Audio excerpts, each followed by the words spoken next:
Good evening ma'am.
Evening ma'am.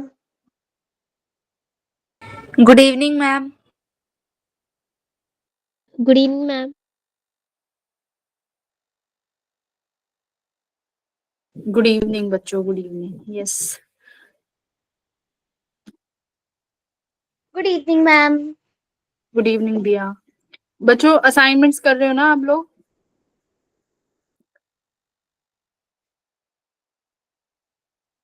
मुझे तो yes कोई भी मैम। बच्चा नहीं भेजता असाइनमेंट। फिजिक्स का तो कोई भी नहीं भेजता, केमिस्ट्री के कर करके भेज देते हो क्योंकि केमिस्ट्री में नहीं लगता समय। एग्जाम में भी यही करना, बस केमिस्ट्री का पेपर अटेम्प्ट कर लेना।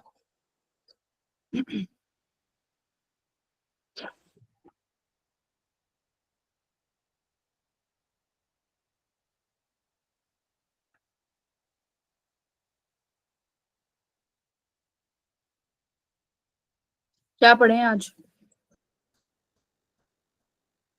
हम्म देखो, ग्रेविटेशन में हमें 2 दिन देने हैं। ग्रेविटेशन हम लोग 2 दिन पढ़ेंगे।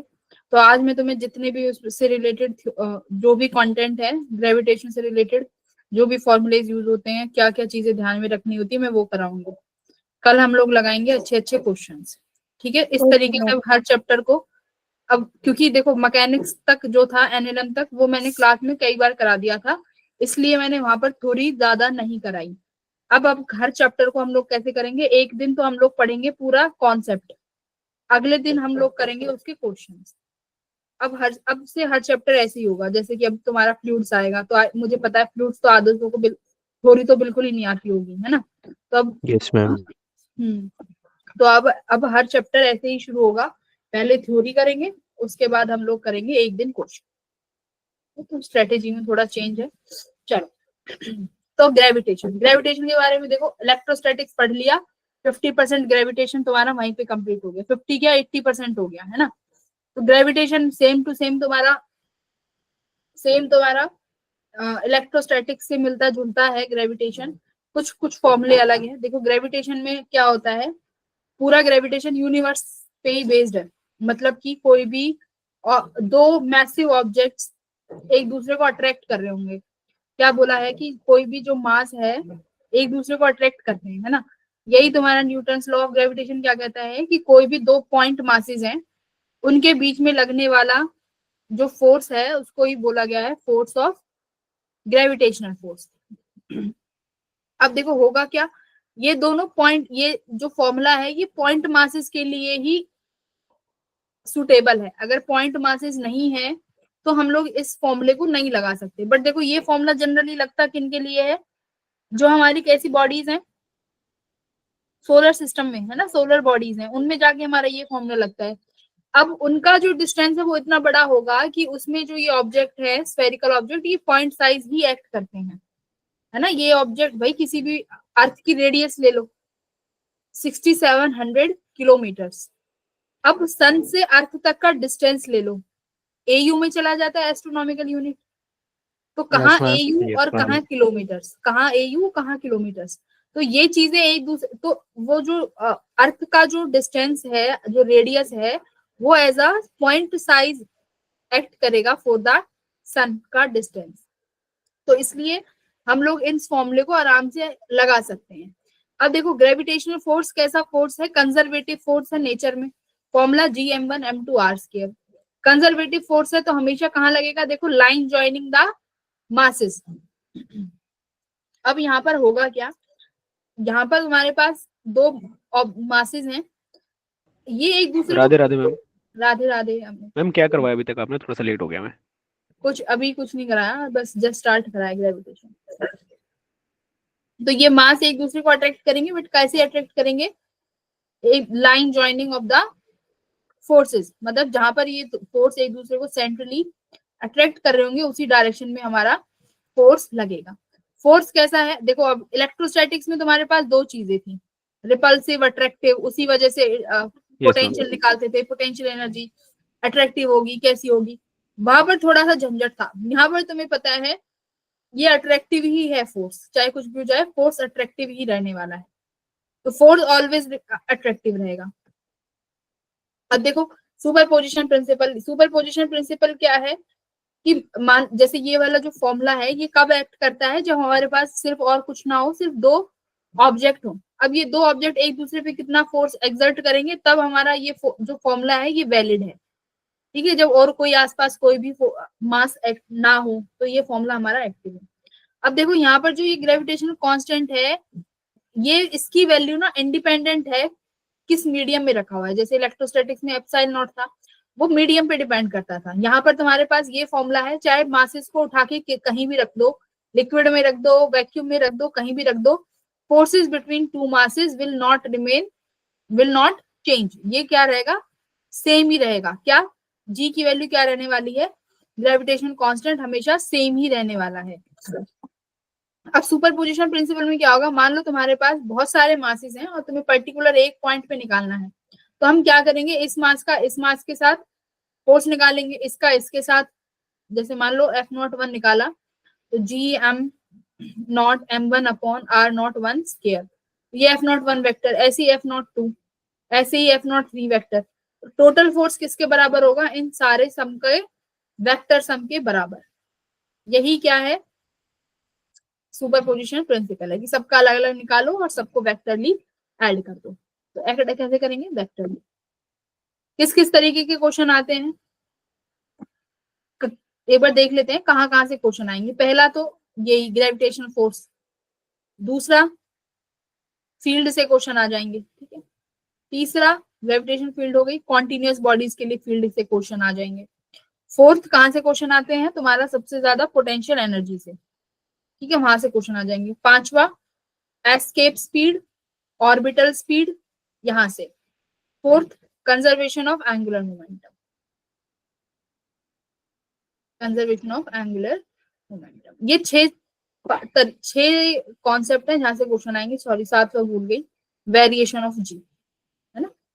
तो ये टॉपिक्स हैं जो तुम्हें किस में पढ़ने हैं, ग्रेविटेशन में पढ़ने हैं। इससे ज्यादा तुम्हें ग्रेविटेशन में कुछ नहीं पढ़ना है, ठीक है। मैम टाइम ऑफ फ्लाइट वगैरह का भी केस होता है ना? टाइम ऑफ फ्लाइट, हाँ। टाइम पीरियड होता है, टाइम ऑफ फ्लाइट तो नहीं होता। और रॉकेट वाले जो केसेस आते हैं कि रॉकेट कितना देर उड़ेगा? केपलर स्लो वगैरह। सर मैम वो पैराबोला की बात कर रहे हैं शायद, अच्छा है ना? कि ट्रेजेक्ट्री कैसे बनेगी, पैराबोलिक, हाइपरबोलिक, वो नहीं, वेलोसिटी। एक रॉकेट वाला क्वेश्चन भी होता है कि रॉकेट ऊपर जा रहा है तो रोटेशन कितने देर में कंप्लीट करेगा और कितना उसका वो रहेगा डिस्टेंस फ्रॉम द हाँ सेंटर। हाँ, वो टाइम पीरियड में आएंगे, टाइम पीरियड में ही कवर हो जाएगा, ठीक है। ठीक है। Okay ma'am. अब देखो क्या कह रहा है कि find the forces on am not in the following scenarios. तो ये जो तुम्हारे पास ऑब्जेक्ट है इसका तुम्हें फोर्स, इसमें तुम्हें एम नॉट पे फोर्स बताना है कि एम नॉट पे कितना फोर्स लग रहा होगा। तो एम नॉट पे कितना फोर्स लग रहा है ये बताना है। 0। 0, क्योंकि ये इसको यहाँ से खींचेगा, है ना, और ये इसको यहाँ पे खींचेगा, तो डी लगने और वाला डी। दोनों की डिस्टेंस सेम है। यस तो मैम। फोर्स कितना हो जाएगा, नेट फोर्स हो जाएगा नेट हमारे पास फोर्स 0। 0। ठीक है, अब जरा ये बताओ, मान लो तुम्हारे पास यहाँ पर एक ऑब्जेक्ट है m, और यहाँ पर एक ऑब्जेक्ट है m0, और यहाँ पर एक ऑब्जेक्ट है कैपिटल M, यहाँ से दूरी d है, ये दूरी d है। चलो नेट फोर्स बताओ कितना आएगा। आज हम बेसिक बेसिक करेंगे, कल अच्छे लेवल के क्वेश्चंस करेंगे, ठीक है, आज बेसिक करेंगे। चलो करो नेट फोर्स। तो देखो ये मास इसको यहाँ पर अट्रैक्ट कर रहा होगा m0 पे, ये वाला इसको यहाँ अट्रैक्ट कर रहा होगा, इन दोनों का रिजल्टेंट कहीं यहाँ पर आएगा, राइट। Yes ma'am. तो निकालो एंगल ऐसे। लग जाएगा। हाँ निकालो।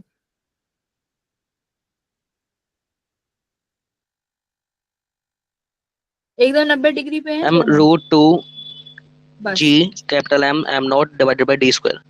Very good, very good, well done, ठीक है, वेरी गुड। तो ये देखो 90 डिग्रीज पे है, तो तुम्हें साफ साफ दिख रहा है इसका एफ नेट यहाँ बनेगा, इसका रिजल्टेंट वेक्टर। तो हमारे पास क्या फॉर्मूला होता है बताओ, कॉस लॉ का, रिजल्टेंट का f1 square plus f2 square plus 2f1 f2 cos theta. cos theta. हाँ। अब यहाँ पर cos थीटा 90 है, तो ये टर्म 0 हो गई, और f1 इक्वल्स टू f2 है, हाँ या ना, distance yes ma'am. Same, mass same, तो ये कितना हो जाएगा तुम्हारा √2 टाइम्स ऑफ f, और f तुम्हें पता है m0 अपॉन d स्क्वायर। ठीक है, ये बताओ चलो m0 पर फोर्स निकालो।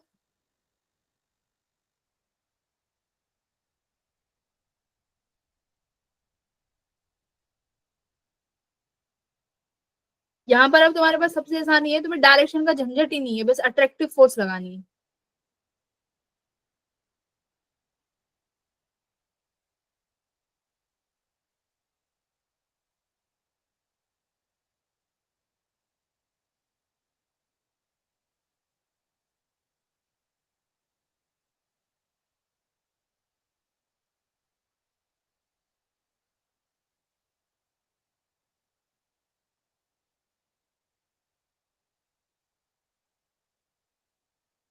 √3f। वेरी गुड, ये आंसर आया हमारा √3 टाइम्स ऑफ f। देखो तुम्हारे पास ये है, ये m, ये m, ये m0, ये वही ये मास इसको यहाँ खींच अट्रैक्ट करेगा, ये मास इसको यहाँ अट्रैक्ट करेगा, दोनों के बीच में कितने डिग्री का एंगल है, 60 डिग्री। तो बस क्या हो, 60 डिग्री का एंगल है, निकाल दो वही f, ये मान लो फोर्स f1, ये फोर्स f2, cos 60 का फॉर्मूला लगा दो, तो कितना बनेगा √3 टाइम्स ऑफ, अच्छा है ना, √3 टाइम्स ऑफ। क्लियर है। Yes ma'am. Yes ma'am. Yes ma'am. ठीक है, अब बताओ, ये बताओ कि locate a point on a dotted line, जो कि नहीं है, मैं बनाती हूँ, on A dotted line at A distance x from mass 4m। मान लो यहाँ पर कोई मास 4m है, ठीक है, यहाँ से x दूरी, और यहाँ पर है कोई मास 9m।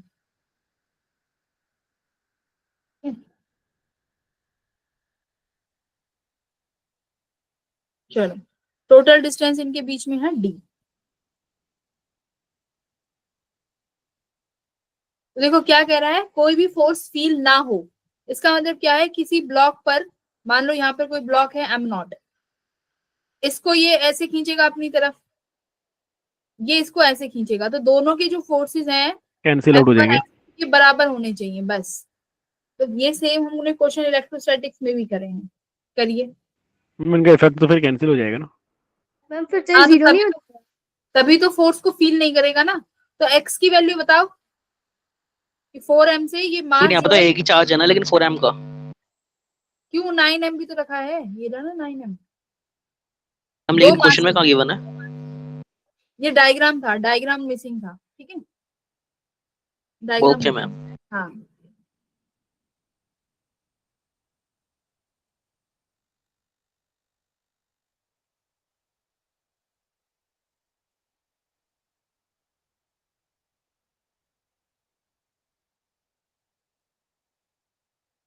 हम 2d/5 आ रहा है x। Very good. एक्स की वैल्यू 2d/5 है। Well done.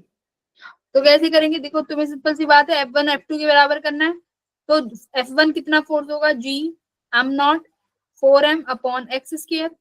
दूसरा 9m कितना फोर्स एग्जिट करेगा, G m not 9m upon ये कितना हो जाएगा, ये x ये d, तो d ये कितना हो माइनस x होल जाएगा स्क्वायर। d।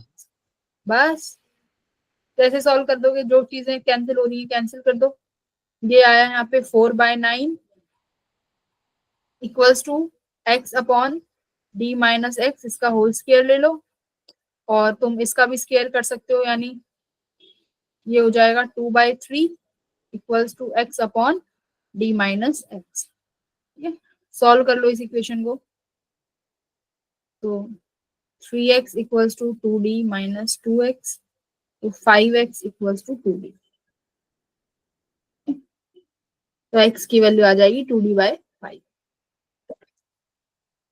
यहाँ पे था ये क्वेश्चन। ठीक है, ये वाला बताओ, ये तो देखते ही बता दोगे। कैसे मास को डिवाइड करेंगी फाइनल। सी हाँ option. Ma'am C option. Very good, ये बराबर बराबर मास आए। ये वाला क्वेश्चन एक बार ट्राई करो। 3 स्टार सिस्टम है, ठीक है, आपस में रिवॉल्व कर रहे हैं। अच्छा एक सेकेंड, 2 स्टार वाला सिस्टम, इसमें क्वेश्चन मिसिंग है। चलो यही वाला कर दो। पहले मैं तुम्हें इसका एक बार हिंट दे देती हूँ। मान लो तुम्हारे पास 2 स्टार्स हैं, ये तुम्हारे पास 2 स्टार्स हैं और ये किसी एक पर्टिकुलर उसमें ना ऐसे रिवॉल्व कर रहे हैं, ठीक है, घूम रहे हैं, ये दोनों ऐसे रिवॉल्व कर रहे हैं। तो इसमें जो ग्रेविटेशनल फोर्स इनके बीच में लग रहा होगा वो किसके बराबर होगा, centripetal force. Centripetal. Centripetal force के। तो बस, बट ध्यान रहे जब हम डिस्टेंस का ध्यान रखेंगे तो ग्रेविटेशनल इक्वल्स टू, हम जब सेंट्रीपिटल करेंगे तो ग्रेविटेशनल का फॉर्मूला होता है जी एम नॉट, मतलब जो भी इनका मास होगा, इन दोनों के बीच की कंप्लीट डिस्टेंस है ना। जब हम, और एम वी स्क्र बाय, इसका फॉर्मूला होता है आर रेडियस, यानी जो ये भी टोटल डिस्टेंस यहाँ पे लोगे, मान लो आर ले रहे हो तो यहाँ पे उसका r/2 करना है। ये ध्यान रखना, इस वाले क्वेश्चन को अटेम्प्ट करो। मैम उससे r/2 क्यों किया? वो रेडियस है ना, सेंट्रीपिटल फोर्स क्या होता है, M V square by R. तो सर्कुलर में जब कोई भी ऑब्जेक्ट घूमता है तो हम आर का मतलब क्या लेते हैं, रेडियस ही तो लेते हैं। तो उसमें M V square by R में r/2 करेंगे, क्योंकि वो तो टोटल डिस्टेंस है। ग्रेविटेशन में क्या रहता है, दो मासेस के बीच की टोटल डिस्टेंस, इस वजह से। Okay ma'am, okay ma'am. इसको करो जरा जल्दी से।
मैम ए ऑप्शन आ रहा है। A option √gm/l, ma'am find the ma'am velocity.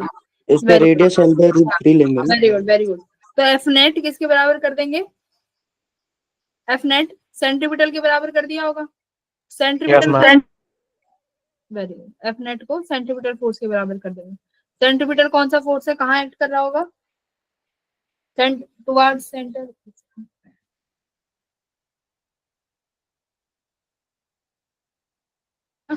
मान लो यहाँ पर ये टुवर्ड सेंटर एक्ट कर रहा होगा, ये एंगल कितना हो जाएगा, ये एंगल 30, ये एंगल 30 डिग्री हो गया, और ये डिस्टेंस L है, ये डिस्टेंस कितनी हो जाएगी यहाँ से यहाँ तक, मैम ये L by वैल्यू, root 3 हाँ मान लो ये डिस्टेंस मैं R मान लेती हूँ, तो R की वैल्यू कितनी हो जाएगी, L/√3, है ना। ठीक है, अब नेट फोर्स निकाल लेंगे ऑन द पार्टिकल, किसी भी पॉइंट पे लेके निकाल लो, किसी भी पॉइंट पे नेट फोर्स निकाल लो। तो इसको ये मास यहाँ पे अट्रैक्ट कर रहा होगा, ये मास इसको यहाँ से अट्रैक्ट कर रहा होगा, राइट। ये एक मास इसको यहाँ से और एक मास इसको यहाँ से, तो ग्रेविटेशनल का नेट फोर्स किधर की तरफ आ जाएगा, यहाँ पर, है ना। ग्रेविटेशन का फोर्स ये इधर की तरफ आ गया, और यही किसके बराबर हो जाएगा, सेंट्रीपिटल के बराबर। करो एफ नेट निकालो, कितना आया है, मैम √3 टाइम्स रूट F। 3 हाँ √3 F। तो एक F ये हो गया, F2 ये हो गया, दोनों के बीच में लगने वाली फोर्स 60 डिग्री है, तो तुम्हारे पास फोर्स आ गया। उसी फोर्स को बराबर कर दो सेंट्रीपिटल फोर्स के, सेंट्रीपिटल फोर्स mv²/r होता है, इज इक्वल्स टू क्या आया है बताओ जरा, √3 gm।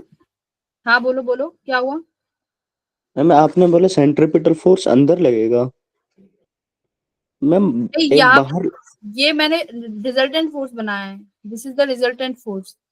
मैम बाहर लगेगा ना सेंट्रीपिटल फोर्स वैसे, अगर ये सेंट्रीफ्यूगल बन तीनों के। मासेस एक दूसरे के साथ ये तीनों मासेस एक दूसरे के साथ घूम रहे हैं, तो ये एक फोर्स इनवर्ड है, तो दूसरी तो बैलेंस करने के लिए बाहर की तरफ ही लगेगी, तो वो फ्यूगल फोर्स हो जाएगी यहाँ पे, मैम है ना, वही पूछ रहे वो फ्यूगल फोर्स हो जाएगी, सेंट्रीफ्यूगल, ठीक है, दिस इज फ्यूगल फोर्स।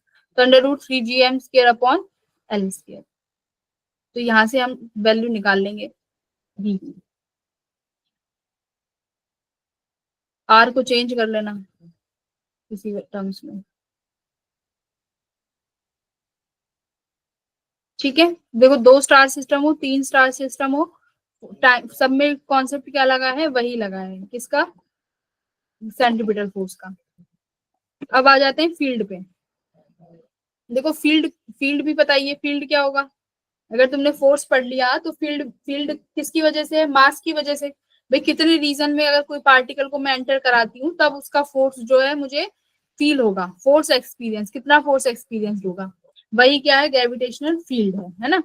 तो ग्रेविटेशनल फील्ड देखो यहाँ पर हमेशा कैसी रहने वाली है, इलेक्ट्रोस्टैटिक्स में तुम्हारे पास ऑप्शन थे दोनों, आउटवर्ड्स भी हो सकती थी और इनवर्ड्स भी, बट यहाँ पर फोर्स हमेशा अट्रैक्टिव है, तो कैसी रहने वाली है फील्ड, हमेशा रेडियली इनवर्ड्स रहेगी, राइट। तो फोर्स अगर इतना है तो फील्ड कितनी हो जाएगी, F अपॉन भाई force experienced by unit mass particle, तो m0 से डिवाइड कर देंगे, तो ये क्या आ जाएगी तुम्हारी, फील्ड आ जाएगी, ठीक है। तो ये पॉइंट मास के लिए फील्ड है, तो किस पे डिपेंड कर रही है, 1/r² पे। Yes ma'am. अब देखो कॉन्टिन्यूअस मास बॉडीज के लिए, तो ये कॉन्टिन्यूअस मास बॉडीज के लिए भी तुम्हें अब याद करने की जरूरत नहीं है, अगर तुमने इलेक्ट्रोस्टैटिक्स का पढ़ा है तो सेम सेम मुझे बताते जाना, ठीक है। चलो रिंग का बताओ, किसी भी पॉइंट एक्स पे अगर मुझे बाहर फाइंड करनी है फील्ड, तो कितनी होती है किसी पॉइंट एक्स पे, और इसका रेडियस मान लो आर है, किसी रिंग का रेडियस आर है, किसी एक्स पॉइंट पे फाइंड करनी है,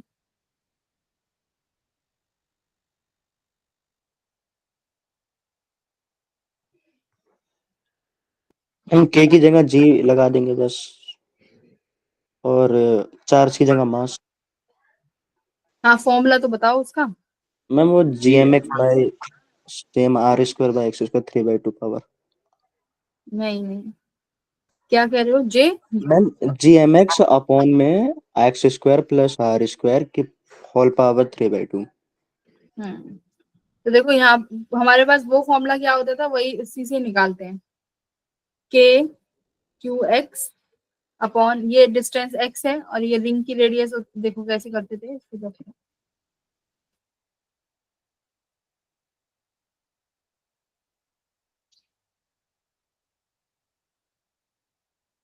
ये डिस्टेंस एक्स है, ये डिस्टेंस आर है, हम कुछ पार्ट कट करते थे, और यहाँ पर निकालते थे फील्ड की वैल्यू, है ना। तो यहाँ पर तो अट्रैक्टिव है, तो ये इसकी डायरेक्शन इधर की तरफ होगी। मान लो ये एंगल थीटा है, तो ये जो डिस्टेंस है ये हो गया x square plus are square. तो हमारा फॉर्मूला क्या बनेगा, G M x upon r square plus x square की power 3/2, where M is the mass of ring. Ring का मास एम है, एक्स क्या है जिस दूरी पर आप निकाल रहे हो, x square plus are square 3/2, तो किसी भी बाहर के पॉइंट पर इतनी आएगी। सेंटर पे कितना हो जाएगा, एट सेंटर, रिंग के सेंटर पे ग्रेविटेशनल फील्ड कितनी है,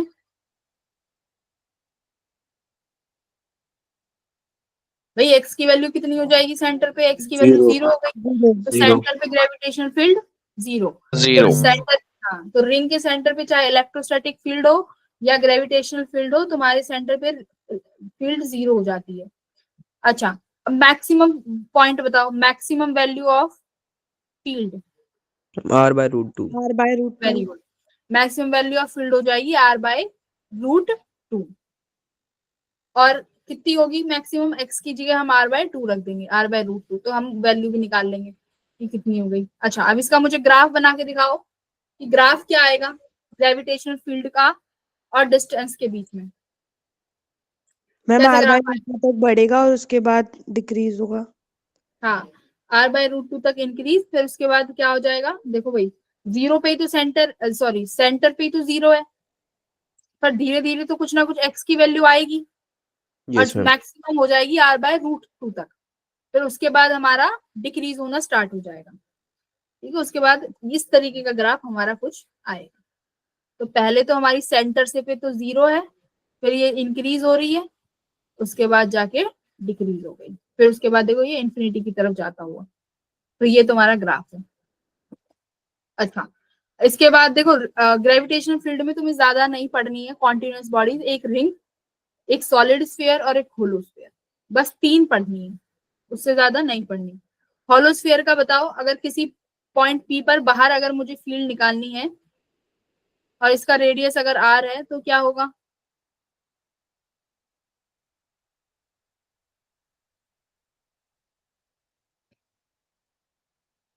मैं अभी भी कह रही gm/r हूँ, square। मैं अभी भी ये कह रही हूँ कि देखो क्या होगा। अब हम हर चैप्टर को 2 दिन देंगे, एक दिन थ्योरी और बेसिक, और अगले दिन हम लोग अच्छे अच्छे क्वेश्चन, तो जैसे फ्लूइड्स हो ओके गए, अब मैम। एसएचएम हो गया, ऑसिलेशन हो गया, उसमें अब कई स्टूडेंट्स ऐसे हैं जिनको थ्योरी भी नहीं पता है, फॉर्मूले भी नहीं रिवाइज है, नहीं अब कब का पढ़ा हुआ है, नहीं आते फॉर्मूले, तो हम फॉर्मूले रिवाइज करेंगे। अब फिजिक्स में ना क्या हो गया, फॉर्मूले बेस्ड क्वेश्चन आते हैं, तो वही देखेंगे। अब होलोस्फीयर पे किसी पी पॉइंट बाहर पर हमें पता है कितना फील्ड आता है, के M by, sorry, G M by are square, है ना। अच्छा, अगर मैं सरफेस पे पहुंच जाऊंगी तब कितना आएगा, मैम मान लो gm/r ये, 0 square। हाँ, यहाँ से ये डिस्टेंस आर है तो G M by are square. At surface पर कितना आ जाएगा, ग्रेविटेशनल फील्ड एट सरफेस, जी हम्म, भाई सरफेस पे पूछ रही हूँ। 0 होगा मैम। सरफेस पे क्यों 0 होगा, मैम gm/r square होगा। GM by capital R ma'am square नीचे होगा। कैपिटल बड़ा आर। बड़ा वाला yes r, ma'am, capital R square। नीचे बड़ा हाँ, वाला r। हाँ, अब इनसाइड के लिए बताओ, इनसाइड 0 मैम होगा ma'am. gm side small zero. r upon में सेंटर पे कैपिटल R क्यूब। 0। नहीं नहीं नहीं, इनसाइड 0, इनसाइड 0, अगर इलेक्ट्रिक इनसाइड पे क्या हो जाएगी, 0 हो जाएगी। भाई होलोस्फीयर पे क्या हो जाएगी, अंदर कोई भी हमारे पास मैग्नेटिक, वो सॉरी, ग्रेविटेशनल मास। फील्ड की वैल्यू 0, कोई नहीं है, ठीक है, तो यहाँ पर 0 हो गया। पोटेंशियल की बात करें तो पोटेंशियल भी एक बार देख लेते हैं, यहीं पे पोटेंशियल का क्या सीन रहेगा। पोटेंशियल देखो बहुत डिटेल में पढ़ा था मैंने,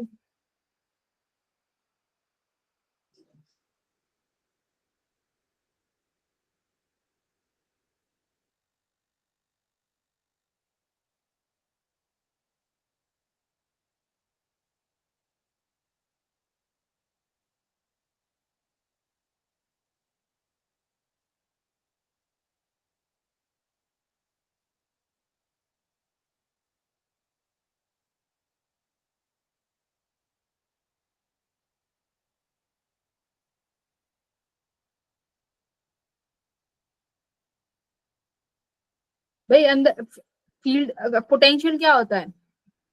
अगर मैम तुम्हें GM किसी अपॉन आर। तुम्हें अगर किसी भी मास को मूव कराने पर जितना वर्क डन लगता है वही पोटेंशियल के रूप में स्टोर हो जाता है, पोटेंशियल एनर्जी के फॉर्म में स्टोर हो जाता है ना? तो वही पोटेंशियल है। अगर मास यूनिट है, देखो पोटेंशियल और पोटेंशियल एनर्जी में कोई फर्क नहीं है। पोटेंशियल सिर्फ क्या होता है, हमारा यूनिट मास के लिए डिफाइंड है पोटेंशियल, है ना? Unit mass, unit charge. अगर मैं पोटेंशियल एनर्जी की बात करती हूँ तो वो किसके लिए डिफाइंड होती है? अगर 1 से ज्यादा किसी का मास है या चार्ज है तो उसके लिए हम पोटेंशियल एनर्जी की टर्म का यूज करते हैं। जैसे पोटेंशियल एनर्जी कुछ नहीं होती। अगर मैं इलेक्ट्रोस्टैटिक्स में जाऊं तो पोटेंशियल एनर्जी को कैसे डिनोट करते हैं? Potential into charge. तो पोटेंशियल कितना होता है? के क्यू बाई आर। उसमें तुम क्यू ऐड कर दो तो ये क्या हो गया? पोटेंशियल एनर्जी बन पोटेंशियल गई ना? एनर्जी। हाँ। यस और मैम। अगर यही चार्ज की वैल्यू में 1 कूलाम तुम्हें दे दूं कि 1 यूनिट टेक्स चार्ज है तो यही क्या रहेगा? के क्यू बाई आर। तो यही क्या है? पोटेंशियल है। तो पोटेंशियल एनर्जी और पोटेंशियल अलग अलग कुछ भी नहीं है ना? अब यहाँ पर भी वही सीन है। यहाँ पर क्या है देखो, अब अंदर तुम्हारे पास इलेक्ट्रिक ग्रेविटेशनल फील्ड कितनी है? 0 है। अब ग्रेविटेशनल फील्ड अंदर 0 है तो क्या तुम्हें, अगर मैं कहती हूँ कि अगर तुम्हें इस, मान लो सपोज करो कि यहाँ पर तो फील्ड, बाहर तो फील्ड है भाई, किसी बाहर पॉइंट पर तो फील्ड है। जैसे कि मैं एक ये बनाती हूँ एरिया, ये इसका एरिया है जहां पर ये अपनी ग्रेविटेशनल फील्ड को एक्सर्ट कर रहा है। यहाँ पर कोई मास m है ना? अब फील्ड कहाँ पर है? इधर, है ना? अब मैं इस मास को बाहर लेके जाना चाहती हूँ तो मुझे इस फील्ड के अगेंस्ट में काम करना है ना भाई, Yes. मुझे इस फील्ड के अगेंस्ट में काम करना है। तो वही मेरा क्या हो जाएगा? मेरा पोटेंशियल इंक्रीज हो रहा है क्योंकि मैं अगेंस्ट में काम कर रही हूँ। तो पोटेंशियल इज इंक्रीजिंग। ठीक है। अब एक बात बताओ, अगर मुझे किसी मास को अंदर लेके आना है, अंदर फील्ड कितनी है? 0। अंदर फील्ड 0 है तो हम किसी के अगेंस्ट काम करेंगे ही नहीं। तो तुम्हारा पोटेंशियल कितना रहने वाला है? अब देखो यहाँ पर ये मत कह देना 0, क्यों? क्योंकि सपोज करो, हाँ, यहाँ पर क्या रहने वाला है? पोटेंशियल क्या है? स्टोर करती है। जैसे कोई भी बॉडी, तुम्हारा जो ये मास है, जैसे जैसे हम इसको बाहर लेते जाएंगे तो ये पोटेंशियल एनर्जी को अपने पास स्टोर करती जाएगी, है ना? अब कहीं किसी पॉइंट पर जाके अगर इलेक्ट्रिक फील्ड खत्म हो गई, मान लो, जैसे ही तुम इससे बाहर निकल गए, मेरी बात सुन, जैसे ही इससे बाहर निकल गए, अंदर क्या, अब यहाँ पर क्या नहीं है? फील्ड 0 है ना? बाहर निकलते ही ग्रेविटेशनल फील्ड 0 हो गई कि नहीं हुई? मान लो इसका बस इतना ही जोन था जहां तक ये अपनी फील्ड बड़ा वाला स्फीयर दे पा रहा था। इससे बाहर निकलते ही इसकी जो ग्रेविटेशनल फील्ड थी वो 0 हो गई। अब मुझे बताओ, इस मास को चलाने के लिए क्या हमें वो किसी के अगेंस्ट वर्क करना पड़ेगा? नहीं करना पड़ेगा ना। जितना सा तुम हल्का सा भी वर्क दे दोगे ये चलता रहेगा क्योंकि इसको अगेंस्ट में कोई रोक नहीं रहा है। तो एक बात बताओ, जितना ये काम करके आया है उतना तो ये अपने पास रखेगा, रखेगा ना? तो जितना काम ये अभी तक करते आया है, यहाँ तक आने के लिए जो इसने काम किया है वो काम तो एनर्जी, पोटेंशियल एनर्जी की फॉर्म में स्टोर ऑलरेडी हो चुका ना, ऑलरेडी स्टोर हो चुका। अब जो फोर्स 0 हुआ है तो वो पोटेंशियल तो इसके पास रहेगा बट एडिशनली ऐड नहीं होगा। मतलब मान लो अभी तक यहाँ तक आते आते पोटेंशियल 5 यूनिट था, अब आगे पोटेंशियल इंक्रीज नहीं होगा बट जो इसके पास ऑलरेडी है वो तो रहेगा। बोलो। तो अब ऐसे ही मुझे अब इनसाइड के लिए बताओ कि इनसाइड के लिए पोटेंशियल क्या होना चाहिए? यहाँ पर इनसाइड फील्ड 0 है तो पोटेंशियल वही रहेगा बच्चों जो सरफेस पे था। ठीक है। तो सरफेस पे इलेक्ट्रिक फील्ड कितनी थी? ग्रेविटेशनल फील्ड एट सरफेस के GM upon capital R। Potential at surface कितना रहेगा? GM upon R। ठीक है। ग्रेविटेशनल फील्ड इनसाइड कितनी हो गई? 0, बट पोटेंशियल कितना रहने वाला है? GM upon R. GM upon R। तो जितना सरफेस पे पोटेंशियल था उतना ही इनसाइड रहेगा बट फील्ड हमारी 0 हो जाएगी। ठीक है। अब बाहर किसी भी पॉइंट के लिए, एट एनी पॉइंट P, अगर कोई पॉइंट P बाहर है तो ग्रेविटेशनल फील्ड कितना था? वही GM बाय R स्क्वायर। और पोटेंशियल भी कितना हो जाएगा? GM by R square. नहीं, ओनली R। ओनली R, ठीक है ना? तो ये होता है फॉर्मूले में मैम एक R। हाँ मैम जैसे इलेक्ट्रोस्टैटिक में था E is equal to minus dv by dx gradient वाला पोटेंशियल, वैसे इसमें भी होगा ना? पोटेंशियल, हाँ देखो पोटेंशियल ग्रेडियंट क्या है, लेंथ पर वेल पोटेंशियल चेंज हो रहा है, हर लेंथ पे पोटेंशियल चेंज हो रहा है, तो वो तो हर कहीं होगा। अगर फील्ड है तो फील्ड की वैल्यू तो अगर यूनिफॉर्म है पर्टिकुलर एरिया तक तो पोटेंशियल नहीं चेंज होगा, है ना, लेंथ के अकॉर्डिंग। अगर फील्ड क्या हो रही है, एक्स डिपेंडेंट है या किसी पॉइंट पर फील्ड चेंज हो रही है तो पोटेंशियल भी क्या होगा, डीवी बाई डीएल से चेंज होगा, है ना, समझ गए ना। Yes ma'am. हाँ तो ऐसे रहे। अगर फील्ड यूनिफॉर्म है तो लेंथ पर पोटेंशियल नहीं चेंज करेगा, अगर फील्ड चेंज हो रही है, नॉन यूनिफॉर्म फील्ड है, तब डीवी बाई डीएल की कुछ वैल्यू मिलेगी। अब देखो होलोस्फेयर, ये सेम शेल की, ये होलोस्फेयर और शेल सब सेम है।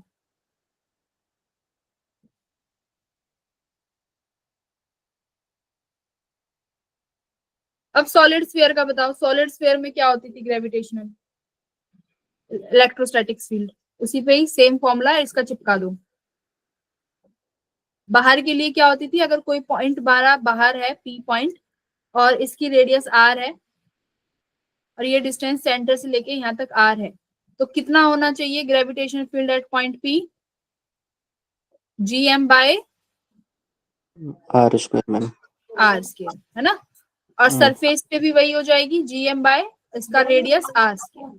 अब इनसाइड पे क्या होगा, देखो मास कैसा है, यूनिफॉर्मली डिस्ट्रीब्यूटेड है, तो अब अंदर जो फील्ड होगी वो डज नॉट इक्वल्स टू 0 है, इतना तो हमें मालूम है, यस है ना मैम। भाई। मास, अब मास तो यूनिफॉर्मली डिस्ट्रीब्यूटेड है। अब होलोस्फीयर और जो शेल थे उसमें क्या होता था, होलोस्फीयर और शेल में मास टोटल यहीं पे ही है सारा, यहाँ तो कोई मास ही नहीं था ना, इसलिए 0। अब यहाँ पर क्या होगा, यहाँ तो मास है, तो यहाँ पर कैसे वैरी करती है, फॉर्मूला देखो उसका बहुत अजीब सा फॉर्मूला है, GM x upon R, R cube.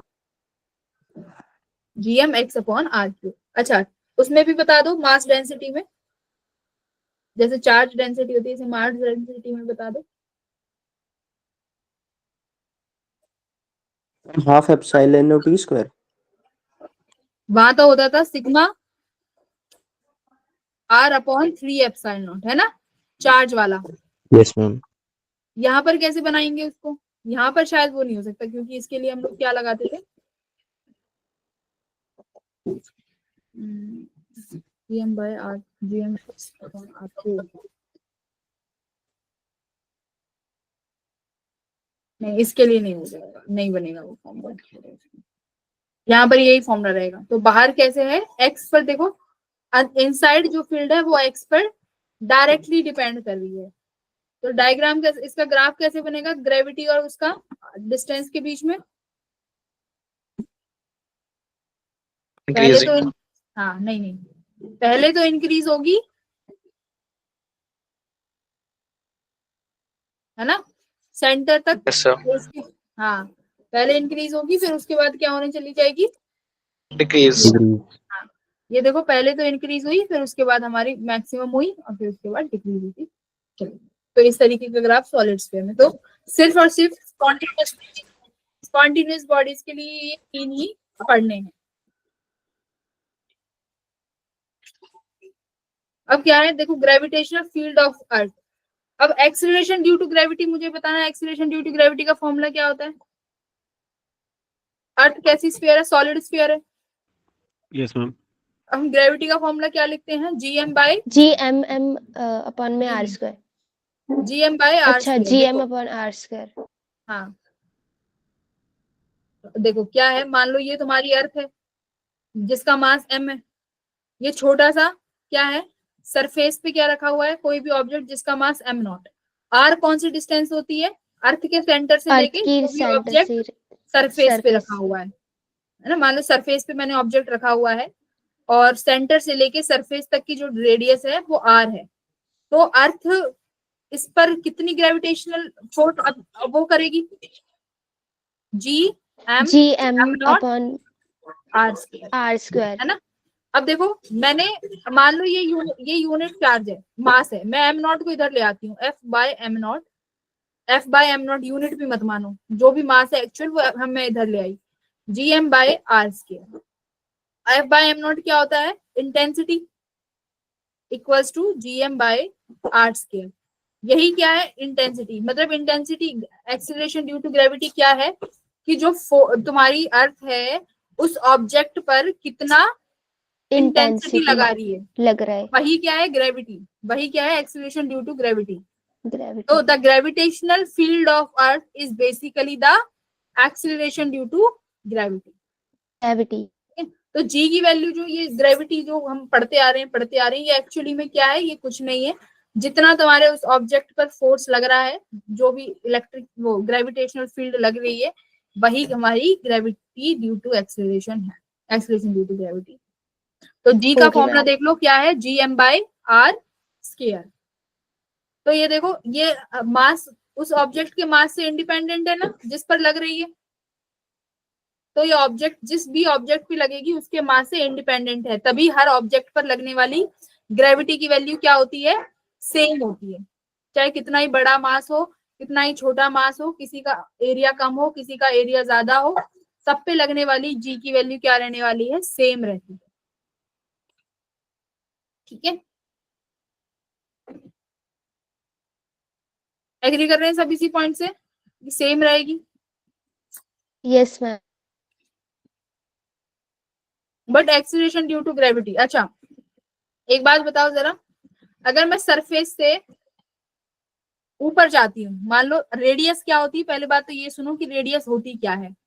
हमारा ये अर्थ का सपोज करो सेंटर है, ये हमारी रेडियस होती है। ठीक है, अर्थ के सेंटर से सरफेस तक की वैल्यू रेडियस है। ठीक है, और जो 9.8 जो तुम पढ़ते हो वो वैल्यू कहाँ तक आती है, सरफेस की वैल्यू है, सरफेस तक। सरफेस की, सरफेस की वैल्यू। अब बताओ अगर मैं इस मास को ऊपर लेके जाती हूँ तो आर की तो ग्रेविटी की वैल्यू क्या होती है, डिक्रीज। डिक्रीज। डिक्रीज। अगर मैं इस सरफेस से अंदर आती हूँ तो ग्रेविटी की वैल्यू क्या होती है, डिक्रीज होती है। Increase decrease. चाहे ऊपर जाओ चाहे नीचे Decrease. आओ, ग्रेविटी की वैल्यू ने डिक्रीज ही होना है। ठीक है, अब फॉर्मूले इनके दो तीन ही हैं गिने चुने, दो फॉर्मूले। एक तो जब मान लो किसी सरफेस,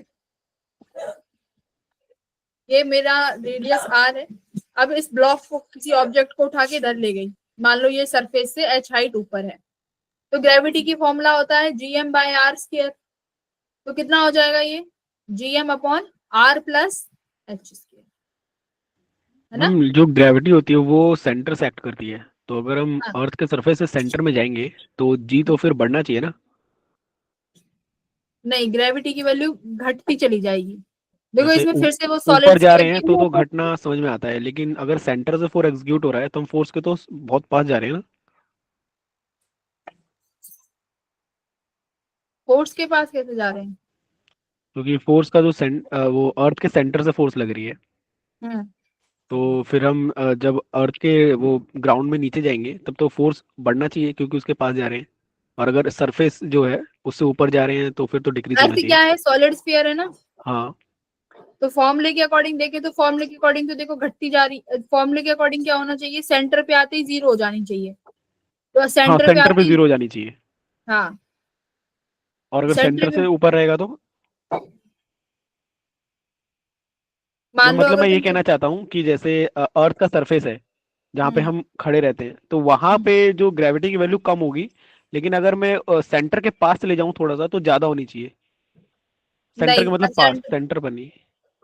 ग्रेविटी की वैल्यू कम ही होती है, अगर अंदर भी जाएंगे तो भी कम ही होगी ग्रेविटी की वैल्यू, ठीक है। कम ही होती है। फॉर्मूला क्या है देखो, सरफेस का एट किसी भी दूसरी हाइट पे जाएंगे तो अभी हमने क्या देखा, M G upon R plus H का होल स्क्वायर, ये फॉर्मूला है। इसको थोड़ा बहुत चेंज कर लेना, ये किसी भी सरफेस एच हाइट का तुम्हें ये फॉर्मूला दे देगा। ठीक है, तो फॉर्मूला अगर चेंज करेंगे तो बनेगा 1 माइनस 2h बाय आर। तो ये अप्रोक्सीमेट फॉर्मूला है। डेप्थ डी पे फॉर्मूला बनता है gravity 1 minus D by R, ये 100% एक्यूरेट फॉर्मूला है। ये थोड़ा सा अप्रोक्सीमेशन से आता है क्योंकि हम लोग बाइनोमियल थ्योरम यूज करते हैं। ओके, तो ये तीन फॉर्मूले तुम्हारे एक्सीलरेशन ड्यू टू ग्रेविटी के हो गए हैं। दूसरा रोटेशन। अब देखो रोटेशन पे भी अर्थ का बहुत इफेक्ट पड़ता है ना। रोटेशन पे कैसे इफेक्ट पड़ता है, फॉर्मूला क्या है उसका, देखो होता क्या है, अर्थ क्या करती है, रोटेट करती है ना, जैसे अर्थ की कुछ एंगुलर वेलोसिटी है, तो निकाल सकते हैं हम कैसे, टाइम पीरियड किसके बराबर, टी किसके बराबर होता है, ओमेगा किसके बराबर मैम होता है, 2 पाई/टी। हाँ मैम एक बार स्लाइड पीछे करना।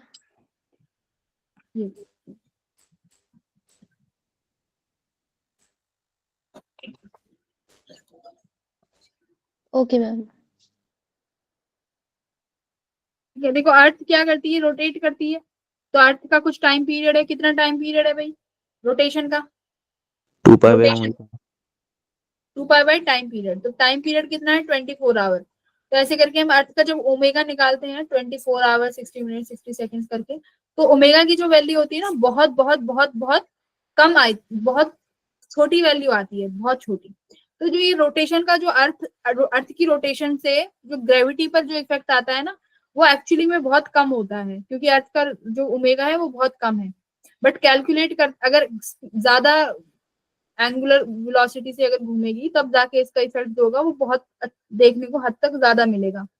तो कितना इफेक्ट करती है किसी भी चीज को, मान लो जी डैश की वैल्यू जो भी होती है, मान लो कितनी होगी, G-R omega square cos square theta. अब बात रही कि मैम ये थीटा और आर ओमेगा स्केयर ये सब क्या है, तो देखो क्या है कि मुझे किसी भी पॉइंट पर,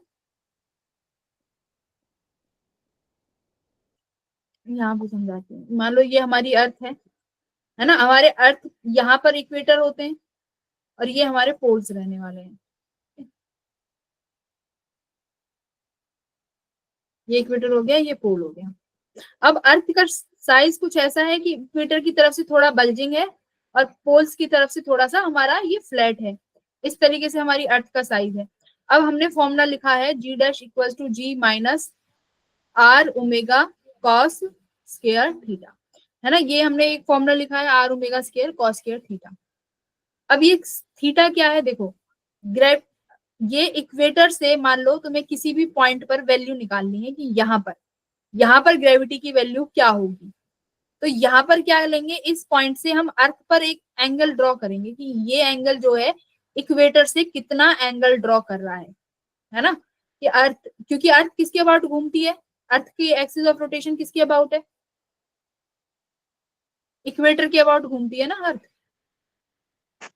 यस मैम। भाई अर्थ कभी भी ऐसी सीधी नहीं होती, पहली बात तो ऐसी कुछ एक्सिस ऑफ रोटेशन होती है टेढ़ी, है ना, ऐसी दिखती है, टिल्टेड ये होती है। टेढ़ी होती है, तो ये हमारा इक्वेटर होता है। अभी तुम सोचोगे कि ये तो उल्टी घूम रही है, हम एकदम, ये उल्टा नहीं होगा, ये इस तरीके से एक्सिस ऑफ रोटेशन होती है, ये हमारा इक्वेटर होता है, तो इक्वेटर के अबाउट घूमेगी। तो देखो जब ये इक्वेटर के अबाउट घूमेगी तो हम किसी पर्टिकुलर पॉइंट पे पूछेंगे कि कितना हमारा ग्रेविटेशन पे कितना इफेक्ट आया इसके रोटेशन से, तो क्या करना है, इक्वेटर से हम लोग एक्सिस ऑफ रोटेशन से देखेंगे कि कितना एंगल आ रहा है, तो जितना ये थीटा आएगा, देखो अब पोल पे ये थीटा कितना हो गया, पाई बाय पोल 2 पे ये थीटा 90 डिग्री हो गया ना, तो cos 90 0, तो ग्रेविटी की देखो क्या वैल्यू आई, सेम वैल्यू आई, है ना, तो कोई चेंज नहीं आया। तो पोल पे इसलिए हम लोग क्या कहते हैं, पोल पे, और लेकिन जब अगर मान लो कोई भी एंगल की, कोई भी थीटा की कोई वैल्यू आएगी तो जी की वैल्यू क्या हो जाएगी, कुछ टाइम्स कम हो जाएगी। तो ये हमारा क्या होता है, एंगुलर एक्सीलरेशन की वजह से हमारी एक्सीलरेशन ड्यू टू ग्रेविटी पे कुछ ना कुछ फर्क पड़ेगा, ठीक है, ओमेगा की वजह से। तो ये फॉर्मूला है G dash equals to G-R omega square cos square theta. ठीक है, ये वाला क्वेश्चन एक बार सॉल्व करना जरा। देखो अब होता क्या है, क्वेश्चन एक तो डायरेक्ट पूछ लेगा एक्सीलरेशन का मास के टर्म में, कई बार होता है मास के टर्म्स में ना पूछ के तुम्हें क्या चीज दे देता है, क्या दे देता है, डेंसिटी, मास पर यूनिट वॉल्यूम। तो हमेशा याद रखना जब भी ऐसा क्वेश्चन हो जिसमें डायरेक्ट मास ना देखे, जी का जो रिलेशन है वो मास डेंसिटी से दे रखा है, वॉल्यूम से दे रखा है, तो वहां पर हम लोग क्या करेंगे, उस चीज को मास और डेंसिटी में चेंज करेंगे। तो जब मास और डेंसिटी में चेंज करोगे तो एक्सीलरेशन ड्यू टू ग्रेविटी की वैल्यू कितनी आ गई, G equals to G m/r square, change कर लो, रो वी लिखेंगे तो option number A will be correct, ठीक है। Yes ma'am. Okay then solve this question.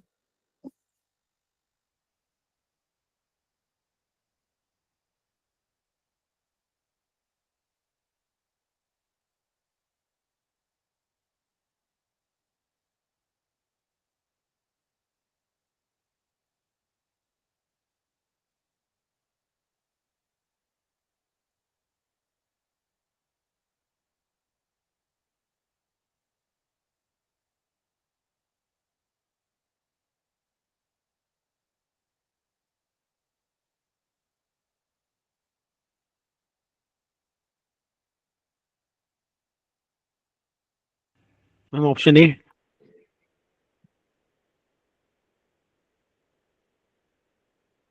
हाँ, ऑप्शन नंबर 1 सीधा फॉर्मूला बेस्ड क्वेश्चन था, डायरेक्ट क्या जी एट हाइट और एट डेप्थ दोनों के फॉर्मूले लगा देंगे, दोनों के फॉर्मूले लगाओगे तो ऑप्शन नंबर ए का आंसर ठीक आ जाएगा। ये बताओ जरा।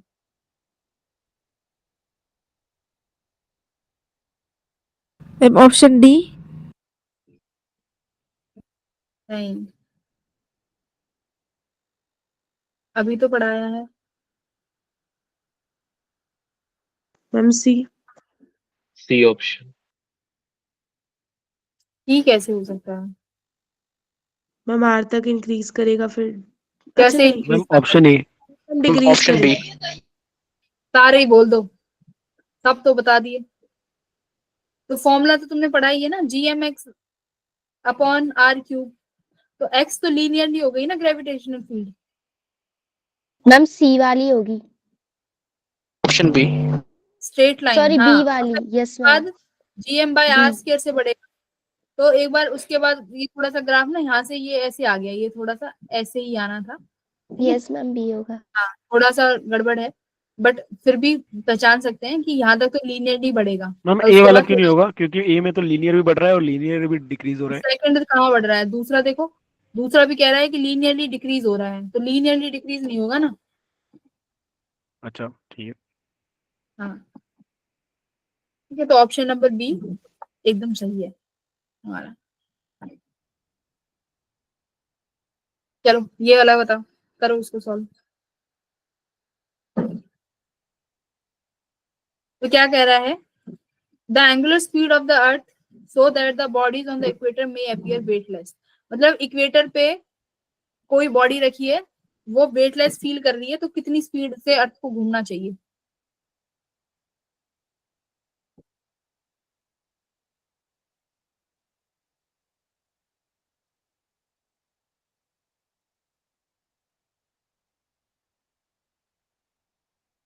वेटलेसनेस फील कर रही है, इसका मतलब क्या फील कर रही है? उस पर कोई भी ग्रेविटी की वैल्यू कितनी हो गई? 0। 0। हाँ, ठीक है, तो जो इक्वेशन है उसको 0 के बराबर रख दो।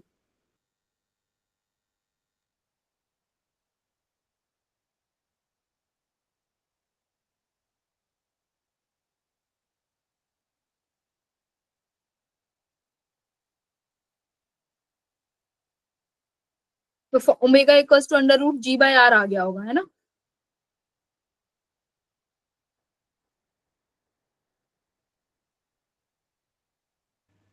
मैम ये ऑप्शन। हाँ, option number is very good. देखो क्या किया है, जी डैश की वैल्यू होती है g minus omega square r cos square theta. अब वेटलेसनेस फील कर रही है, मतलब कोई ग्रेविटी कोई फील ही नहीं कर रही, एकदम कोई वेट फील ही नहीं कर रही है बॉडी, तो मतलब जी की वैल्यू 0 हो गई, जी डैश। तो g minus omega square r cos square theta should be equals to 0। ठीक है, तो ये इक्वेशन बन गई, यहाँ से हम लोग अपने आंसर को ओमेगा को निकाल लेंगे। अगर इक्वेटर पे पूछ रहे हैं तो मैंने क्या बोला था, एंगल को कहाँ से लेना है? इक्वेटर से। तो इक्वेटर पे बॉडी रखी है तो एंगल कितना बनाएगी इक्वेटर? इक्वेटर पे 0। 0 डिग्री। हाँ, तो g minus omega square r equals to 0, और ओमेगा फाइंड करना है तो ये इक्वल्स टू हो गया, तो omega equals to under root ji by. तो एंगल थीटा जो है इक्वेटर से लेके चलना है, तो ये जरूर, ये इंपॉर्टेंट था, थीटा क्या है। ओके, पोटेंशियल एनर्जी का देख लो, पोटेंशियल एनर्जी जो यहाँ पर जो हम लोग ग्रेविटेशनल पोटेंशियल एनर्जी और टोटल एनर्जी निकालेंगे ना, ये सेम वही है जो बोहर मॉडल में निकाली थी। मैंने तो बोहर में पढ़ाया था ना कि पोटेंशियल एनर्जी कैसी है, अट्रैक्टिव है। बोहर मॉडल में क्या होता था, इलेक्ट्रॉन्स की जो एनर्जी होती थी न्यूक्लियर से, न्यूक्लियर को समझो सन है, जो बोहर मॉडल में पढ़ा था, न्यूक्लियर को सन समझो, इलेक्ट्रॉन्स जो है वो क्या है, तुम्हारे प्लैनेट्स हैं। तो वहां पर जो एनर्जी आई है वो सेम एनर्जी यहाँ पर आएगी, है ना। तो वहां पर ग्रेविटेशन पोटेंशियल एनर्जी की एनर्जी किस में आती थी, नेगेटिव में, यस मैम। क्योंकि एनर्जी कैसी है, अट्रैक्टिव है। तो ग्रेविटेशन पोटेंशियल एनर्जी अगर नेगेटिव होती है तो इसका मतलब क्या है, फोर्स कैसी है, अट्रैक्टिव फोर्स है। तो यहाँ पर ग्रेविटेशन पोटेंशियल एनर्जी हम लोग हमेशा कैसी कैलकुलेट करेंगे, नेगेटिव में। तो इस बॉडी का बताओ कितना एनर्जी आने वाला है, M minus Potential- G M M1 M2 upon R. हाँ ठीक है। तो नंबर और जितने भी पेयर्स होंगे तो सबका हम लोग पेयर बनाएंगे और सबके लिए क्या लिखेंगे, अलग अलग ग्रेविटेशन पोटेंशियल एनर्जी लिखेंगे और उन सबको ऐड कर देंगे। तो दो मासेस के लिए कैसे लिखिए, इस तरीके से, एम ए और एम बी दो मासेस हैं, इनमें लगने वाली इस सिस्टम की जो पोटेंशियल एनर्जी है उसे लिखा है G M A M B by R. Minus sign इसलिए, देखो अगर सुनो मेरी बात, चार्ज होता था, चार्ज में तो साइन के साथ लिखते थे ना, चार्ज कुलाम है, वो कैसी क्वांटिटी है, उसको तो हम चार्ज के साथ लिखते हैं। तो वहां पर जो पोटेंशियल एनर्जी है जब भी लिखोगे 5 मतलब के, चार्ज कितना है 3 -2, तो वो ऑलरेडी प्लस माइनस हो जाता था। यहाँ पर तुम्हें इस चीज का दिक्कत ही नहीं, क्योंकि यहाँ पर ऑलरेडी यहाँ पर सिस्टम में सिर्फ और सिर्फ हमारे पास अट्रैक्टिव फोर्स है और अट्रैक्टिव फोर्स हमेशा नेगेटिव रहने वाली है, तो ये लगेगा यहाँ पे नेगेटिव का साइन। इसका बताओ इस सिस्टम का कितना आएगा पोटेंशियल एनर्जी,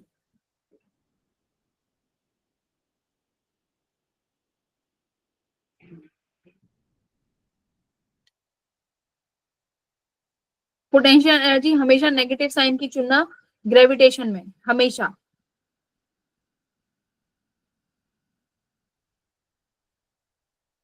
नेगेटिव साइन। देखो यहाँ पर डिस्टेंस एल है, अगर मुझे किसी एक की पोटेंशियल एनर्जी लिखनी है, मान लो 1 सेकेंड और 3, तो पोटेंशियल एनर्जी 1 2 मास, तो फॉर्मूला क्या है, G mass of 1 mass of 2 distance between them, बस कुछ नहीं, डिस्टेंस, तो डिस्टेंस एल है, हो गया, प्लस m2 m3, अच्छा माइनस का साइन देखो हमेशा भूलना नहीं है, minus G M M upon L, तो सारे ये है, राइट। तो Yes, क्या हो ma'am. गया ये, तो कितना हो जाएगा, -3 GM इसका बताओ,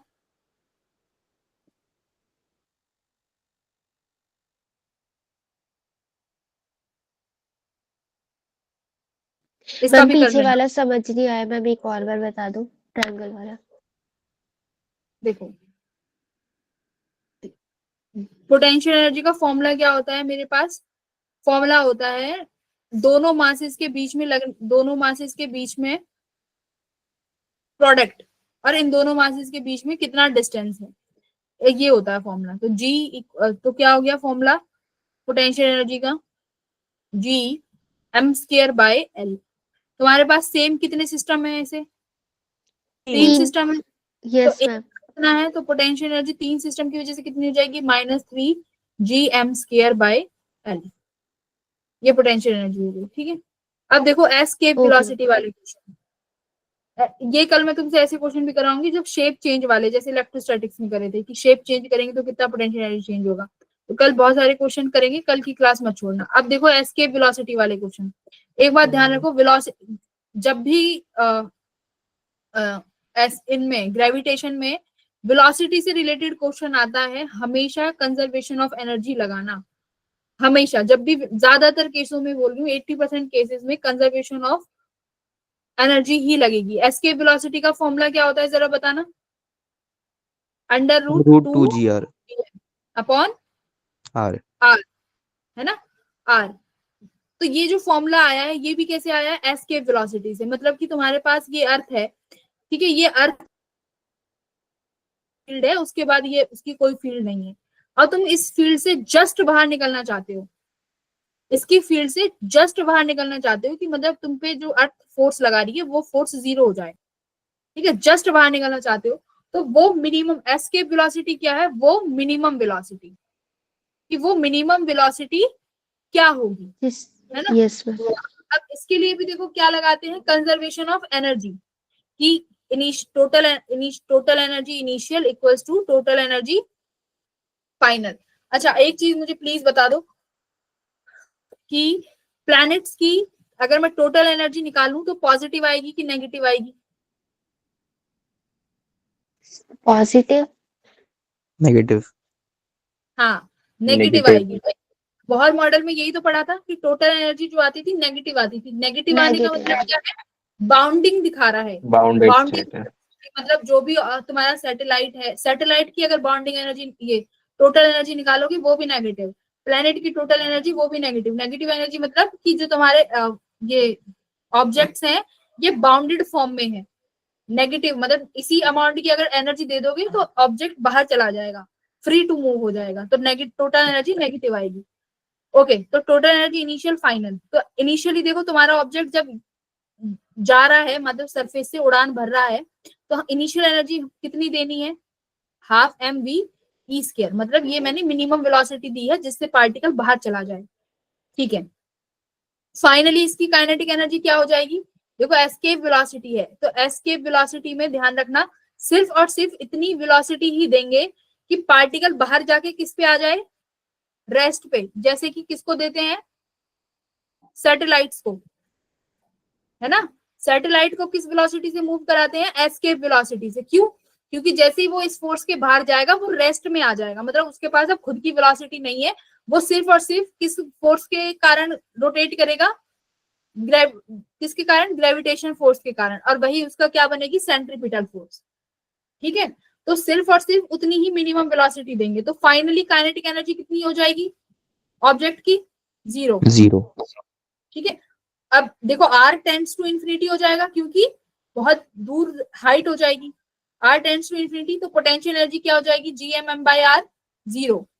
फाइनली पोटेंशियल एनर्जी भी कितनी हो गई, भाई बोलो, फाइनली पोटेंशियल एनर्जी कितनी हो जाएगी, 0। है ना। फाइनली तुम्हारी दोनों एनर्जीज 0 हो गई, ग्रेविटेशनल सॉरी काइनेटिक एनर्जी भी और पोटेंशियल एनर्जी भी। Potential energy. इनिशियली ऑब्जेक्ट के पास कौन कौन सी एनर्जी है, तो काइनेटिक एनर्जी जो कि तुमने खुद प्रोवाइड कराई है। देखो ये कॉन्सेप्ट समझ के जाना, वेलोसिटी मिली, अब प्लस में ऑब्जेक्ट के पास दूसरी कौन सी वेलोसिटी होगी, काइनेटिक एनर्जी, ड्यू टू देखो सरफेस पे है तो सरफेस की वजह से काइनेटिक एनर्जी होगी, sorry potential energy, half M V E square minus G M, जो भी ऑब्जेक्ट है मान लो इसका मास स्मॉल एम है, अपॉन आर इक्वल्स टू 0। तो जो भी चीजें कट रही है एम से एम कट गया, तो देख लो v किसके बराबर आ गया, ये 2 इधर चला जाएगा, √2 gm/r।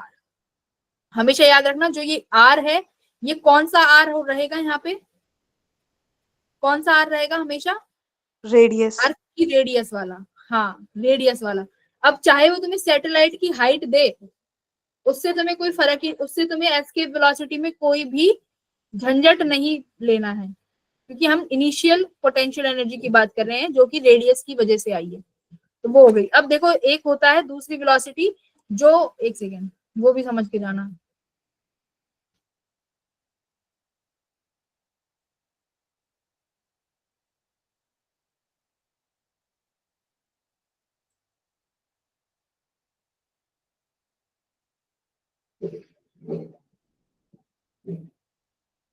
एस्केप वेलोसिटी के बाद दूसरी वेलोसिटी का टॉपिक क्या था,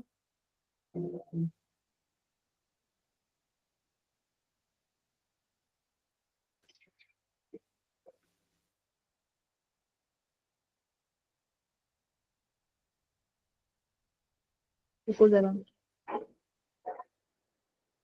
अच्छा यहीं पे समझा देती हूँ। मान लो अभी तुमने जो अब क्या किया तुमने, जो मिनिमम एनर्जी, जो मिनिमम वो है ना वेलोसिटी, उस वेलोसिटी से थोड़ी ज्यादा एक्स्ट्रा वेलोसिटी दे दी, अब क्या होगा, अब मेरे ध्यान से सुनो, अब क्या होगा, मान लो यही तुम्हारी जो ये है अर्थ है, इस अर्थ से अब क्या होना है, अब फिर से अब जो भी तुमने वीई निकाली एस्केप वेलोसिटी, उस एस्केप वेलोसिटी से ज्यादा वेलोसिटी दे दी किसी सैटेलाइट को या किसी भी चीज को, अब क्या होगा मुझे बताओ।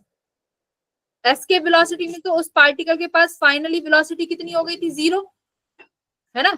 लेकिन अब वीएस जब अगर तुमने उससे ज्यादा वेलोसिटी दे दी तो अब उस पार्टिकल के पास कुछ ना कुछ वेलोसिटी रहेगी, है Yes, ना। ma'am. उसके पास कुछ ना कुछ वेलोसिटी रहेगी और वो उसी वेलोसिटी से कॉन्स्टेंटली मूव करता रहेगा Yes, ma'am. और वो चला जाएगा, चलता जाएगा। तो ऐसी वेलोसिटी को क्या कहते हैं, इंटरस्टेलर वेलोसिटी। ऐसी वेलोसिटीज को क्या कहते हैं, इंटरस्टेलर वेलोसिटीज। अब यहाँ पर क्या होता है, यहाँ पर भी कंजर्वेशन ऑफ एनर्जी लगाओ।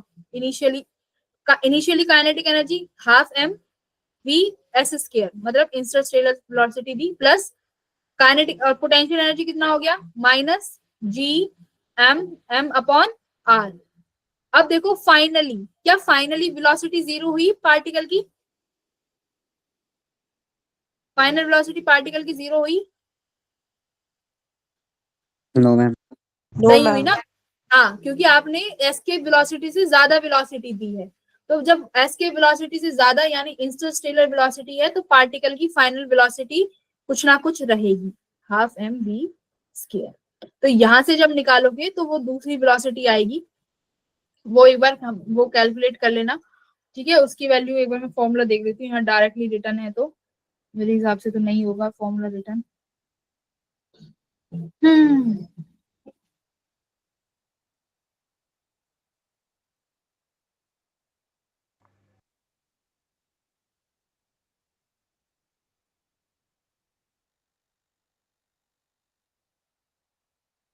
कोई बात नहीं, फॉर्मूला रिटर्न नहीं, पर तुम कॉन्सेप्ट समझ गए ना कि क्या करना है। पोटेंशियल एनर्जी फाइनली जब भी 0 होने वाली है क्योंकि r टेंड्स टू इन्फिनिटी हो गया, बट अब इस ऑब्जेक्ट के पास फाइनली कुछ ना कुछ वेलोसिटी रहेगी, ये कॉन्सेप्ट है, ठीक है। उसके बाद ये ओमेगा है कि मान लो कोई भी टाइम, कोई भी तुम्हारा सैटेलाइट है, देखो 10 मिनट का 5 मिनट का टॉपिक और है, रुक जाना, कि कोई भी सैटेलाइट घूम रहा है तो उसका टाइम पीरियड निकाल दो कितना है। तो क्या करना है, इसकी फोर्स को इस पे ग्रेविटेशन लगने वाली फोर्स किसके बराबर कर देनी, सेंट्रीपिटल फोर्स के बराबर, ठीक है। इसकी वेलोसिटी आ जाएगी जो भी v नॉट और ऑर्बिटल वेलोसिटी से ये घूम रहा होगा, ये ऑर्बिटल वेलोसिटी होती है। अब ध्यान रहे एस्केप वेलोसिटी में जो r था वो क्या था, रेडियस ऑफ अर्थ, ठीक है। लेकिन एस्केप वेलोसिटी ऑर्बिटल वेलोसिटी में कौन सा है, r, distance from centre to the satellite, ठीक है। सेंटर से सैटेलाइट तक की डिस्टेंस है r। तो ये कौन सी वेलोसिटी हो गई बच्चों, ऑर्बिटल वेलोसिटी। अगर ओमेगा निकालना चाहे तो ओमेगा निकाल देना v नॉट बाय r, ठीक है। ओमेगा आ गया तो टाइम पीरियड भी निकाल लोगे। तो किसी भी सैटेलाइट का ऑर्बिटल वेलोसिटी, ओमेगा और टाइम पीरियड यहां से निकलेगा, क्लियर है। तो तीन चीज हो गई तुम्हारे पास, ऑर्बिटल वेलोसिटी, एस्केप वेलोसिटी और इंटरस्टेलर वेलोसिटी। सबसे ज्यादा क्वेश्चन एनर्जीज से ही आते हैं, एनर्जीज में कंफ्यूज मत होना, ठीक है। और ज्यादा कंफ्यूज हो तो एनर्जी कंजर्वेशन तुमने सीख लिया वर्क पर एनर्जी में, वो लगा लेना। 3 चीज हो गई। उसके बाद टाइम, ये हम लोग, मैं तुम्हें कल एक बार इसका ओवरव्यू दे दूंगी, 10 मिनट का बचा है लेक्चर, तो कल हम ये पढ़ के फिर अच्छे अच्छे क्वेश्चंस लगाएंगे, ठीक है। Okay ma'am. Good night ma'am. पर तुम एक काम कर लेना, अभी मैं तुम्हें ना कुछ असाइनमेंट भी भेज दूंगी, अभी इसका अपलोड नहीं हुआ होगा तो उसको भी एक बार देख लेना। चलो okay ma'am. Bye everyone. Ma'am Bye, ये वाली ma'am. पीपीटी भेज देना आप। मैम ठीक है, मैं ये भेज यस दूंगी। मैम। और मैम एक चीज ठीक। मुझे इसमें डाउट आया था, अगर दो हाँ। सैटेलाइट है, एक सैटेलाइट हम्म, नियर है बहुत ज्यादा अर्थ के और दूसरा सैटेलाइट थोड़ा सा उससे ऊपर है, तो उन दोनों में वेलोसिटी किसकी ज्यादा होगी? देखो ऑर्बिट जो ये सैटेलाइट्स होते हैं ना, ये पर्टिकुलर रेंज पे ही लगाए जाते हैं अर्थ से, 3600 किलोमीटर की कुछ रेंज होती है, वो उसी रेंज पे लगाए जाते हैं, ऊपर नीचे नहीं करते इसमें, है ना। नहीं तो मतलब हमें क्वेश्चन आया था इसमें, मैंने देख रहा था सैंपल व्यूअर में, तो उसमें कहा था कि दो सैटेलाइट्स हैं, दोनों का पाथ सेम है, मतलब रेंज रिवॉल्यूशन का, एक पास में है अर्थ के और एक थोड़ी दूर है, अब बताना है कि किसकी स्पीड ज्यादा होगी। देखो रेडियस पे निकाला तो है ना, ऑर्बिटल वेलोसिटी पूछा गया था, ऑर्बिटल वेलोसिटी पूछी है, क्या पूछा है। हाँ, ऑर्बिटल वेलोसिटी किसकी ज्यादा होगी? तो ऑर्बिटल वेलोसिटी √1/r पे डिपेंड कर रही है, तो जिसका रेडियस ज्यादा है उसकी वेलोसिटी कम हो जाएगी, अच्छा मतलब जो मतलब दूर ऊपर खड़ा है, मतलब जो ऊपर है अर्थ के सबसे फार में, उसकी स्पीड ज्यादा वो हो जाएगी, सबसे कम। देखो रेडियस पे डिपेंड कर तो रहा है ना, बाकी एक बार क्वेश्चन चेक करना पड़ेगा। अगर सिर्फ और सिर्फ इतना दिया हुआ है तो यस मैम, फॉर्मूले इतना के ही दिया हिसाब था। से, हाँ तो फॉर्मूले के हिसाब से अगर देखेंगे तो आर पे डिपेंडेंट है इनवर्सली। ठीक है, मतलब आर बढ़ेगा तो स्पीड घटेगी और फिर वाइस हाँ वर्सा। हाँ, √1/r पे डिपेंडेंट है। ठीक है। ठीक है मैम। अगर डेंसिटी के टर्म में है तो देखो डायरेक्टली हो जाता है, ये चीज ध्यान रखना, ये चीज मैं बतानी भूल गई। अगर डेंस मास ना देके डेंसिटी पे क्वेश्चन है, अर्थ की डेंसिटी दी हुई है, तो वहां पर हम लोग मास को चेंज करेंगे तो वहां पर डायरेक्टली आर में चला जाएगा। ये इतना ध्यान रखना। ठीक है। ठीक है मैम। ठीक है। Okay okay, bye everyone. Bye thank you ma'am, bye. Ma'am, good night ma'am. Thank you, ma'am.